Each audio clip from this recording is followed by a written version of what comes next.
Hello everyone, क्या हाल चाल है? बहुत बढ़िया होंगे और बढ़िया हुआ होगा आपका आईडीटी का पेपर। भाई मैंने पेपर देखा, मुझे पेपर इजी लगा यहाँ पे और डेफिनेटली लेंदी तो था भाई पेपर।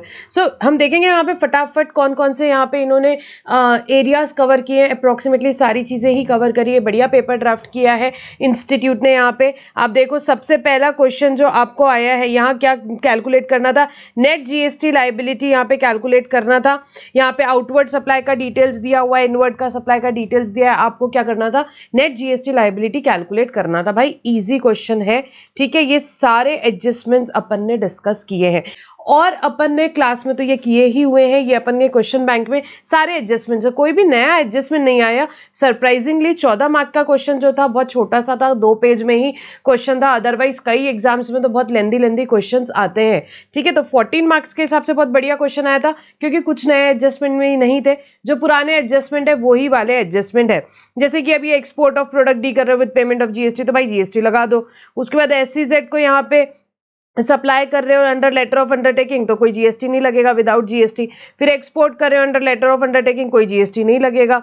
उसके बाद domestic supply turnover of product D है, जीएसटी लग जाएगा। Domestic supply turnover of other outward supply, जिसमें टैक्स आरसीएम में पे कर रहे हो, वो आपका क्या आरसीएम वाला क्या हो जाता है? एग्जाम सप्लाई हो जाता है। एग्जाम के टर्नओवर में भी आ जाएगा, टोटल टर्नओवर में भी आ जाएगा। से सिक्योरिटीज के केस में क्या लेते हैं हम? यहाँ पे एग्जाम टर्नओवर में क्या वैल्यू लेते हैं? 1% off sale value. Purchase value से कुछ नहीं करना, ये सेल वैल्यू का 1% एग्जाम के टर्नओवर में आ जाएगा, टोटल में भी आ जाएगा। फिर यहाँ पे outward supply of hiring of trucks to AB, ये एग्जाम्प्ट होती है, अपने को पता है। Hiring of means of transport जो रहता है यहाँ पे टू अ जीटी हमेशा एग्जाम्प्ट होता है। ये अपन ने पढ़ा हुआ है एग्जाम्पशन चैप्टर में, तो ये एग्जाम्प्ट में भी आ जाएगा आपके, ये आपके टोटल में भी आ जाएगा। उसके बाद सेल ऑफ लैंड, यहाँ पे क्या हो जाएगा भाई? हमारे एग्जाम में आ जाएगा। उसके लिए वैल्यू क्या लेते हैं? स्टैम्प ड्यूटी ले लो, यहाँ पे स्टैम्प वैल्यू ले लो, ठीक है। तो स्टैम्प ड्यूटी दी हुई है 2,80,000, तो आप क्या कर लो? स्टैम्प वैल्यू कैलकुलेट कर लो, वो आपके एग्जाम के वैल्यू में भी आ जाएगी, टोटल के वैल्यू में भी आ जाएगी, ठीक है। फिर इंटरेस्ट ऑन एफडी, ये क्या हो जाएगा भाई? इंटरेस्ट ऑन एफडी हमारा बात हुई है, it is not to be taken in exam. Exam में नहीं लेना, फॉर द पर्पज ऑफ, हमने पढ़ा था, ठीक है। उसको नहीं लेना है एग्जाम के लिए, for the purpose of rule 42 43, तो इसलिए उसको नहीं लेंगे। बट टोटल में आएगा, और टोटल में क्या आ जाएगा? ये सारे टोटल में आ जाएंगे, ये सारे टोटल में आ जाएंगे। उसके बाद क्या है? यहाँ पे इनपुट सर्विसेज दिए हुए हैं कॉमन वाले, अपोर्शन कर देना है खाली। और यहाँ पे जो फ्रेट है भाई, ये टैक्सेबल से रिलेटेड है, तो भाई इस पे आप आरसीएम में टैक्स पे कर दो, आईटीसी ले लो, आईटीसी ले लो, ठीक है। इसका कोई अपोर्शनमेंट नहीं होगा, क्यों? क्योंकि ये टैक्सेबल के लिए, टैक्सेबल के लिए। बस ये इंपॉर्टेंट पॉइंट है, ऐसे कोई ऐसी नई बात नहीं थी भाई, ये जैसा है एकदम सिंपल सिंपल एडजस्टमेंट है। उसके बाद ये देखो एग्जाम्शन पे क्वेश्चन आया, सिंपल सिंपल पूरे पॉइंट्स एग्जाम्शन चैप्टर में है यहाँ पे, ठीक है। केस स्टडी टाइप ऑफ में भी है। जैसे कि फर्स्ट वाला पॉइंट है, ये देखो गवर्नमेंट के केस में यहाँ पे क्या बात हुई भाई? गुड्स का वैल्यू यहाँ पे कितना है? ये 25 से ज्यादा है, 49% है, टैक्सेबल हो जाएगा अंडर एफसीएम। उसके बाद भाई direct selling agent, direct selling agent वाला भाई कल ही अपन ने बात करी है, ठीक है। याद है क्या? इंडिविजुअल, मैंने वो जो 5 क्वेश्चन लिए थे उसमें से ये एक पॉइंट था डायरेक्ट सेलिंग एजेंट, उसमें अपन ने बात करी थी। क्या ये जो डायरेक्ट सेलिंग एजेंट इंडिविजुअल होता है तो आरसीएम में जाता है, ठीक है। और क्लास में तो हजारों बार अपन ने ये डिस्कस किया हुआ है, तो इसमें गलती नहीं होनी चाहिए थी। तो ये किस में चल जाएगा? ये एफसीएम में चल जाएगा, आरसीएम में नहीं जाएगा, तो एफसीएम में चले जाएगा, ठीक है। टोबैको लीव्स एग्रीकल्चर से आरसीएम में जाता है, ये आपको पता है। गवर्नमेंट यहाँ पे जब 75% यहाँ पे खर्चा करता है, तो वो किसमें? ये एग्जेम्प्ट हो जाता है, तो ये तो 79% खर्चा है, तो एग्जेम्प्ट हो जाएगा, ठीक है। उसके बाद ये भी यहाँ पे agreeing to obligation to refrain from an act वाला, ये वाला एग्जाम्पल भी सेम टू सेम अपनी बुक में है, ठीक है। ये भी टैक्सेबल हो जाएगा एफसीएम में। तो अभी फास्ट जाएंगे, आपके पास बहुत टाइम नहीं है अभी। सो बेसिकली इसमें कोई भी एडजस्टमेंट ऐसा नहीं था कि जो नया था, ठीक है। तो बढ़िया क्वेश्चन दिया इंस्टीट्यूट ने ताकि हम कर पाए। उसके बाद जॉब वर्कर, जॉब वर्कर क्या है? शेड्यूल 2 में हमने पढ़ा हुआ है, job worker is supply of service, तो ठीक है, भले थोड़ा बहुत गुड्स भी यूज करे, वो सप्लाई ऑफ सर्विस के हिसाब से आपको 18% के हिसाब से उसको चार्ज कर लेना था। उसके बाद यहाँ पे ये जो दिया हुआ है मेटल स्क्रैप, भाई मेटल स्क्रैप जब रजिस्टर्ड पर्सन सप्लाई कर रहा है तो एफसीएम होगा, आरसीएम नहीं होगा, ठीक है। तो ये भी एफसीएम में होना था। उसके बाद ये तो भाई साहब एकदम मस्त क्वेश्चन आया, किसका? अपना ये असेसेबल वैल्यू कंप्यूट करने का, वैल्यूएशन का, सिमिलर काइंड ऑफ। अपने तो कम से कम अपनी बुक में इसके 30 से 40 क्वेश्चंस है क्वेश्चन बैंक में, मतलब तो ये अपन ने ऑलरेडी डिस्कस किए हुए हैं, ठीक है। ये सारे पॉइंट्स, इसमें से कोई भी पॉइंट नया नहीं था, एक not even a single point is new, ये बिल्कुल ईजी क्वेश्चन था, ठीक है। तो ये आपने सही किया ही होगा। प्लेस ऑफ सप्लाई का तो चारों भी पॉइंट्स अपनी मेन बुक में है, ठीक है। ये तो मैंने अभी आपको कल भी बोला था, अपन ने मैराथन में भी डिस्कस किए हुए हैं सारे points. Place of supply chapter के। तो क्या बात हुई थी, ये लैपटॉप का आया, अपन ने क्या डिस्कस किया था याद है, अपन ने फोन का डिस्कस किया था। हाँ, तो ये लैपटॉप के केस में, ठीक है, ई कॉम प्लेटफॉर्म के थ्रू अनरजिस्टर्ड सब पर्सन को डिलीवर कर रहे हैं, तो उस केस में प्लेस ऑफ सप्लाई क्या हो जाती है, एड्रेस ऑफ डिलीवरी हो जाती है, एड्रेस ऑफ डिलीवरी हो जाती है। ठीक है, तो अभी ये बस एड्रेस ऑफ डिलीवरी हो जाएगी, प्लेस ऑफ सप्लाई अपन ने फोन का एग्जांपल लिया था, दैट्स द डिफरेंस। फिर ये अपना फोन बफरिंग केसेस, अपनी मेमोरी टेक्निक है इसकी, फोन बफरिंग केसेस अपन ने याद किया था, याद है। इस केस में क्या हो जाता है भाई, परफॉर्मेंस का प्लेस हो जाता है, तो दिल्ली हो जाएगा जहां पे परफॉर्म हुआ है, जहां पे परफॉर्म हुआ है। ठीक है, यहाँ पे grooming fitness, F fitness, phone buffering का एफ अपना था, याद है क्या। उसके बाद यहाँ पे देखो, ये इंटीरियर डेकोरेटर फर्म लोकेटेड है देहरादून उत्तराखंड में, इनका कॉन्ट्रैक्ट हुआ है ये इटली वाली से।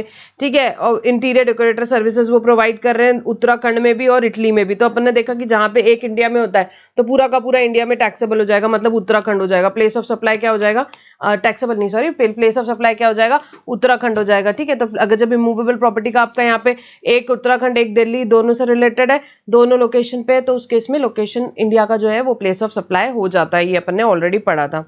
असेंबली के केस में आपको पता है कि असेंबली जहां होती है वो प्लेस ऑफ सप्लाई होता है, तो भोपाल हो जाएगा। तो ये तो भाई बहुत सीरियसली बहुत सिंपल क्वेश्चन था। ठीक है, इसके बाद वाला क्वेश्चन ये अभी कल अमेंडमेंट के रिकैप में भी पढ़ा, अमेंडमेंट्स में भी पढ़ा, मैराथन में भी पढ़ा, क्लास में भी इतनी बार पढ़ा। क्या बात थी, ये स्पेक्ट्रम वाला याद है क्या, गवर्नमेंट टेलीकॉम वाले को दे रही है, स्ट्रेट फॉरवर्ड अमेंडमेंट पे क्वेश्चन आया हुआ है। ठीक है, तो उस केस में पेमेंट मेड और ड्यू ले लिया जाता है। ठीक है, डेफर्ड पेमेंट है, कंटिन्यूअस सप्लाई ऑफ सर्विस होता है, तो पेमेंट मेड और ड्यू। ठीक है, तो ये एकदम सिंपल है, ये तो सबने सही किया होगा, इसमें कोई गलती नहीं की होगी।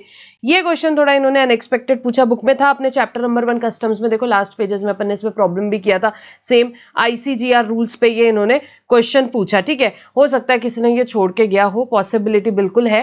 ठीक है, जनरली नहीं पूछते हैं ये लोग इस पे, बट इन्होंने इस बार इस पे क्वेश्चन पूछा, तो इससे भाई क्या सीख मिलती है, जिनके एग्जाम आगे हैं कभी भी कुछ भी नहीं छोड़ना। मैं ये बात हमेशा बोलती हूँ, CA फाइनल एग्जाम है, कहीं से कुछ भी आता है और एक एक मार्क का वैल्यू आपसे ज्यादा मुझसे ज्यादा किसी को नहीं पता है, तो सब पढ़ के जाना है, अपने को छोड़ के कुछ भी नहीं जाना है।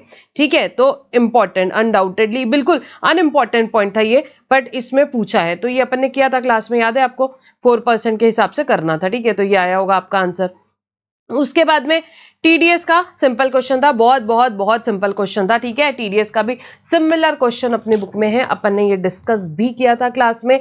आपको पता है TDS में अपन क्या देखते हैं, contract value, taxable contract value excluding GST 2.5 lakh से ज्यादा है तो TDS डिडक्ट होगा, नहीं तो नहीं होगा। तो बस वैसे ही आपको कैलकुलेट करना है, ये फर्स्ट वाले में 2.5 लाख से कम है तो नो TDS, सेकेंड वाले में 20 लाख है तो TDS काट कर लो, कितने में TDS 2% से जाता है। फिर उसके बाद हमने देखा था जहां LOS POS एक स्टेट में होता है, LOR अलग स्टेट में होता है, तो उस केस में नो TDS होता है। सो LOS POS अपना महाराष्ट्र में, LOR अपना कहाँ पे आ रहा है, LOR अपना यहाँ पे हिमाचल प्रदेश में आ रहा है, तो इस केस में नो TDS, क्योंकि वो सामने वाला फिर कैसे लेगा ना TDS का क्रेडिट, तो इसके लिए उस केस में गवर्नमेंट ने बोल दिया कि नो TDS रहेगा। फिर उसके बाद में मैं फास्ट जा रही हूँ क्योंकि आपके पास बेटा अभी टाइम नहीं है बहुत ज्यादा। उसके बाद में अपन ने ये देखा था, ये देखो ये वाला, इस केस में 1 लाख है, यहाँ कॉन्ट्रैक्ट वैल्यू 2.5 लाख है, 2.5 लाख से ज्यादा होता है तो TDS कटता है, तो एग्जैक्ट 2.5 लाख है तो TDS नहीं कटेगा। फिर उसके बाद में ये आयरन स्क्रैप का इन्होंने 3 लाख का वैल्यू दिया है, तो इस केस में भी एक रजिस्टर्ड पर्सन से दूसरा रजिस्टर्ड पर्सन मेटल स्क्रैप लेता है तो TDS होता है, तो TDS होगा। अभी आयरन स्क्रैप को मेटल स्क्रैप, आयरन मतलब मेटल ही होता है तो मेटल ही मानना चाहिए। ठीक है, until unless ICAI take some other assumption, but नहीं, यही assumption लेना चाहिए मोस्टली। उसके बाद ये देखो, ये कितना सिंपल क्वेश्चन आया QRMP स्कीम का।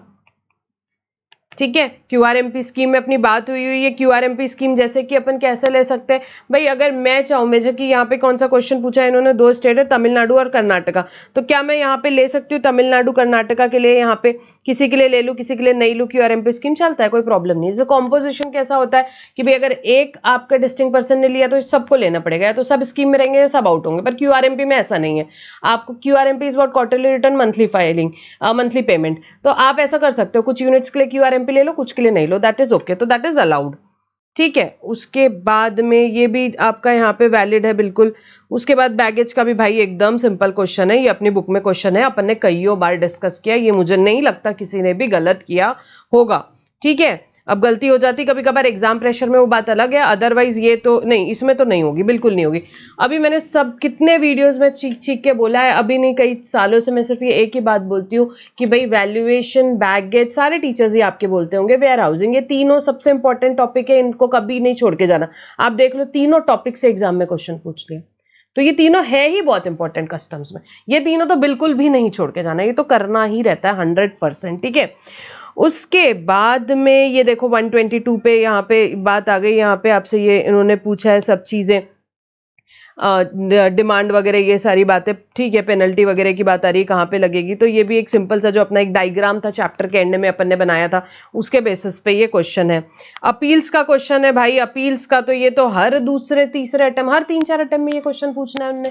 प्री डिपॉजिट वाला क्वेश्चन हर 2-3 अटेम्प्ट में, आप देख लो मेरे यूट्यूब पे वीडियो डाला हुआ है, अपन ने ये डिस्कस भी किया था, अपील्स एंड रिविजन में आप देख लो, हर 2-3 अटेम्प्ट में ये प्री डिपॉजिट का क्वेश्चन पूछना ही पूछना है। आपको पता है प्री डिपॉजिट यहाँ पे आप करते हो, तो यहाँ पे अपीलेट ट्रिब्यूनल पे अपील कर रहे हो, क्या करना होता है भाई, अपने को जो भी अपन ने एडमिटेड अमाउंट है उसका 100% डिपॉजिट करना पड़ता है, जो अमाउंट डिस्प्यूट में, टैक्स इन डिस्प्यूट जो है उसका 20% करना होता है, इंटरेस्ट पेनल्टी लेट फीस का नहीं, टैक्स इन डिस्प्यूट का 20%, तो उतना डिपॉजिट कर देना, इंटरेस्ट 9% के हिसाब से आ जाएगा, ठीक है, ऑन रिफंड जो रहेगा।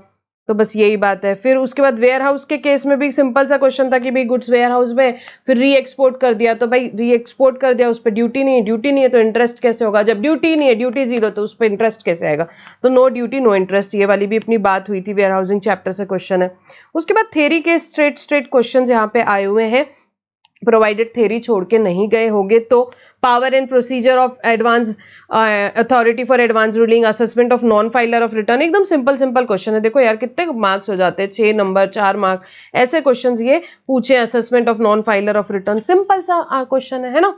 फिर उसके बाद यहाँ स्पेशल ऑडिट पे क्वेश्चन आ गया सेक्शन 66 पे, और कुछ मैंडेटरी डॉक्यूमेंट्स आपके यहाँ पे क्या है वो सब आपसे पूछ लिया। सो मुझे पेपर में ऐसा कहीं भी कुछ भी नहीं लगा कि जो कि बुक में नहीं है या अपन ने क्लास में नहीं पढ़ा। तो अगर आपने 100% एग्जाम में पढ़ करके गए होगे तो मेरे हिसाब से आपको पेपर इजी लगा होगा, बट डेफिनेटली लेंदी था। तो अगर शुरू से टाइम मैनेजमेंट रखा होगा अप्रोप्रिएट तो आप पेपर पूरा अच्छे से कंप्लीट कर पाए होंगे। और मैक्सिमम स्टूडेंट्स से मुझे यही रिव्यूज मिले कि पेपर इजी था यहाँ पे, तो ये अच्छे से अटेम्प्ट हो पाया है। सो बढ़िया बात है, बहुत ही बढ़िया बात है यार, इतने टाइम हम मेहनत करते हैं यहाँ पे, ठीक है, तो पेपर अच्छा जाता है तो बहुत बढ़िया लगता है। सो चलो बढ़िया है, अब आईबीएस की तैयारी पे फटाफट लग जाओ भाई। आईबीएस में भी 25% मान के चलो, बिल्कुल आईडीटी से भी आता है, ठीक है। सो चलो फटाफट उसकी तैयारी करो, एकदम मोटिवेशन से, कॉन्फिडेंस से पढ़ते रहो। बढ़िया, थोड़ी बहुत गलतियां होती है, देखो सबकी हुई होगी पेपर में, ऐसी कोई बड़ी बात नहीं है। एग्जाम प्रेशर होता है, उसमें थोड़ी बहुत गलती होती है, 5-10 मार्क का पेपर छूटता भी है। तो अगर वो सब चीजों का टेंशन ले रहे हो तो उसको साइड में रखो, आईबीएस की पढ़ाई कंटिन्यू करो, ठीक है। चलो बाय बाय।